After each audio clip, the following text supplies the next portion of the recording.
क्या आप जानते हैं वर्ल्ड में 2.9 बिलियन लोग जो है वो मल्टीपल स्क्लेरोसिस रोग से ग्रसित हैं। आज 30 मई को वर्ल्ड मल्टीपल स्क्लेरोसिस डे मनाया जाता है इस बीमारी के लिए जागरूकता फैलाने के लिए। आइए जानते हैं कि मल्टीपल स्क्लेरोसिस क्या है।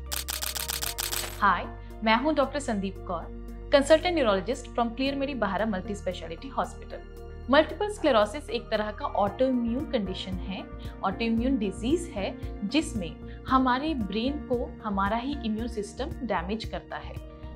इसमें जो मेन अटैक होता है वो हमारे नर्व फाइबर्स की जो बाहरी परत है, जो ब्रेन और स्पाइनल कॉर्ड दोनों में ही नर्व फाइबर्स की बाहरी परत है, वो है माइलिन। माइलिन को डैमेज पहुंचाता है हमारा ही इम्यून सिस्टम। इम्यून सिस्टम में टी सेल्स होते हैं और बी सेल्स होते हैं। जो टी सेल्स हैं वो जब हमारा ब्लड ब्रेन बैरियर वीक होता है, जैसे कि इस कंडीशन में मल्टीपल स्क्लेरोसिस में, तो वो ब्लड ब्रेन बैरियर के थ्रू हमारे ब्रेन में जाके हमारे माइलिन पे अटैक करते हैं। ऐसे ही फिर बी सेल्स एक्टिवेट होते हैं और एंटीबॉडीज बन जाती हैं हमारे ही माइलिन के अगेंस्ट।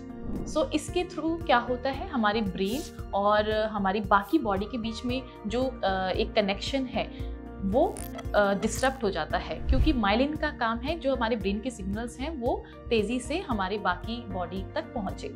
तो इसलिए हमारे जो सिग्नल्स हैं वो वीक हो जाते हैं और ब्रेन से जो अलग अलग बॉडी पार्ट्स में सिग्नल्स जाने हैं वो धीरे धीरे जाते हैं और उन पार्ट्स में प्रॉब्लम आने लग जाती है। जैसे किसी को देखने में दिक्कत आ सकती है, उसकी या तो एक आंख की रोशनी भी जा सकती है, धीरे धीरे जो है दिखना कम होने लग जाता है, और किसी हाथ पैर में सुनपना महसूस हो सकता है। ये सिम्टम्स कुछ देर के लिए आके जा सकते हैं। या फिर बॉडी की एक साइड जो है वो वीक हो सकती है, जैसे कि पैरालिसिस में होता है। या फिर इम्बैलेंस हो सकता है अगर ब्रेन का सेरेबेलम पार्ट इन्वॉल्व होता है, तो पेशेंट को चक्कर जैसे महसूस होते हैं और इम्बैलेंस होता है। या फिर बहुत ज़्यादा थकावट महसूस होती है, तो फटीग एक बहुत कॉमन सिम्टम है इस डिजीज़ का। ये डिजीज़ 20 से 40 साल की उम्र में ज़्यादातर देखा गया है, और इस डिजीज़ से जो महिलाएं हैं वो 3 गुना ज़्यादा प्रभावित होती हैं एज़ कम्पेयर टू मेल्स। और इसके लिए हमारे पास काफ़ी मेडिसिन्स और इंजेक्शंस उपलब्ध हैं। पहले तो सिर्फ इंजेक्शंस ही थे, अब जो है ओरल टैबलेट्स भी आ गई हैं। अगर आपको ऐसे स्ट्रेंज सिम्टम्स फील हो रहे हैं तो आप न्यूरोलॉजिस्ट को ज़रूर मिलें, क्योंकि इसका ट्रीटमेंट ज़रूरी है इसको स्लो डाउन करने के लिए।